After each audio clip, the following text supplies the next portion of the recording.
नागरिकता संशोधन कानून के खिलाफ आज उत्तर प्रदेश में समाजवादी पार्टी ने आंदोलन और प्रदेश बंद का आह्वान किया है। इसी के चलते लखनऊ में, पूरे उत्तर प्रदेश में, लखनऊ ही नहीं पूरे उत्तर प्रदेश में धारा 144 लगा दी गई है। सुरक्षा व्यवस्था को चाक चौबंद कर दिया गया है। इससे पहले जामिया में जो विवाद हुआ था, उसके बाद उत्तर प्रदेश में कुछ जगहों पर, खासकर मऊ और अलीगढ़ में हिंसा की खबरें आई थी, जिसके बाद योगी आदित्यनाथ ने नौकरशाही को पर नकेल कसते हुए कहा था कि सभी डीएम और एसपी की छुट्टियां कैंसिल की जाती है। सीधे चलते हैं, हमारे दो सहयोगी हमारे साथ जुड़े हुए हैं। अनिल यादव हमारे साथ लखनऊ से जुड़े हुए हैं और साथ ही साथ दिल्ली से भी हमारे एक सहयोगी जुड़े हुए हैं, उनसे भी हम बात करेंगे। लेकिन अनिल, मैं सबसे पहले जानना चाहूंगा, समाजवादी पार्टी लोकसभा चुनाव के बाद कोई बड़ा आंदोलन उसने किया नहीं है, क्या आज वो इस आंदोलन के लिए तैयार है? क्या उसके समर्थक बड़ी संख्या में सड़कों पर निकलेंगे और पुलिस की क्या तैयारी है?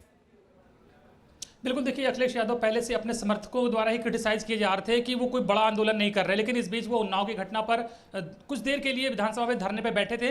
लेकिन अब समाजवादी पार्टी की जो छात्र सभा है वो पिछले कुछ दिनों से एक्टिव हुई है इस मुद्दे पर, और उन्होंने परसों भी प्रोटेस्ट किया था यूनिवर्सिटी में। आज पूरे प्रदेश में समाजवादी पार्टी का प्रदर्शन, लेकिन उससे पहले ही धारा 144 कड़ाई से लागू कर दी गई है और धरपकड़ भी की गई है बीती रात समाजवादी पार्टी के नेताओं की। और लखनऊ में डीएम ने साफ कह दिया है, एसपी ने साफ कह दिया है कि जो कोई भी यहाँ पर गैदरिंग करेगा उसके खिलाफ सख्त कार्रवाई करी जाएगी। और प्रशासन कितना सख्त है अंदाजा इसी बात से लगाइए कि लखनऊ में 12 कंपनी पीएसी, 1 कंपनी आरएफ तैनात कर दी गई है। किसी भी तरह की गैदरिंग को रोकने के लिए डेफिनेटली समाजवादी पार्टी के लोग उतरेंगे सड़क पर, और उतरेंगे तो पुलिस भी इस ठंड में लाठी डेफिनेटली चलाएगी। मुझे ये बताइए कि अखिलेश यादव घर से निकल पाएंगे आज? या अखिलेश यादव जैसे पप्पू यादव को दिल्ली के घर के अंदर नजरबंद कर दिया गया था, ठीक अखिलेश यादव के साथ वैसा ही होगा? क्योंकि अगर वो घर से निकलेंगे तो समर्थक आएंगे, और समर्थक आएंगे तो धारा 144 टूटेगी। बिल्कुल, ये इम्पॉसिबल बात है कि अखिलेश यादव घर से निकलेंगे। अखिलेश यादव धरने प्रदर्शन में शामिल नहीं होते। ये वो मुलायम सिंह की समाजवादी पार्टी नहीं है कि जब मुलायम सिंह फ्रंट से लीड किया करते थे। अखिलेश यादव अब आदेश देते अपने कार्यकर्ताओं को कि आप जाइए वहाँ पर प्रदर्शन करिए, वो स्वयं नहीं निकलते हैं। अगर वो स्वयं निकलते तो ये बहुत बड़ी खगोलीय घटना होगी अपने आप में। बड़ा सही बताया अनिल यादव जी आपने कि अखिलेश यादव धरने प्रदर्शन में जाते नहीं है, तो राजनीति किस बात की करते हैं आजकल? बिल्कुल, देखिए अब उनको लगता है कि प्रेस कॉन्फ्रेंस से, ट्विटर से, फेसबुक से सबको एड्रेस कर दिया जाएगा और सब लोग आ जाएंगे। लेकिन उनको ये भूल गए हैं कि उनका जो वोट बैंक है वो ट्विटर वाला वोट बैंक नहीं है। वो मुलायम सिंह की पॉलिटिक्स पसंद करता है। जब मुलायम सिंह फ्रंट से लीड किया करते थे और खुद लाठी डंडे खाया करते थे, जेल जाया करते थे। सीधे चलते हमारे सहयोगी वाजिद के पास। वाजिद, जो लाल किले से जामिया तक मार्च निकलने वाला है, वो कौन लोगों ने ऑर्गेनाइज किया है और कितने लोगों के लाल किले में जुटने की उम्मीद है?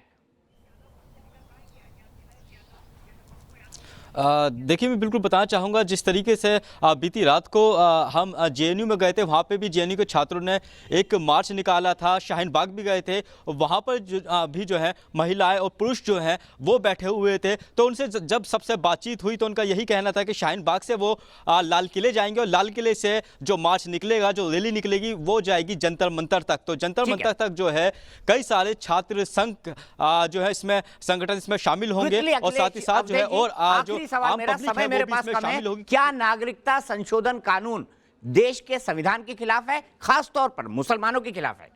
नागरिकता कानून में कोई बदलाव नहीं हुआ है, यह देश को समझना चाहिए। उसमें केवल एक क्लॉज जोड़ा गया है कि जो लोग पाकिस्तान से, बांग्लादेश से, अफगानिस्तान से धार्मिक रूप से उत्पीड़ित होकर के आए हैं, उनको भारत की नागरिकता दी जाएगी, जो 31 दिसंबर 2014 तक आ गए हैं। मेरा कहना यह है कि देश में कुछ अवांछित, असामाजिक तत्व और कुछ न समझने वाले, या जिनकी राजनीति फेल हो गई है, पूरे देश में गलतफहमी पैदा करके, भ्रम पैदा करके, मुसलमानों के अंदर पैदा करके कि आपके खिलाफ है, देश में सांप्रदायिक तनाव की स्थिति पैदा करना चाहते हैं।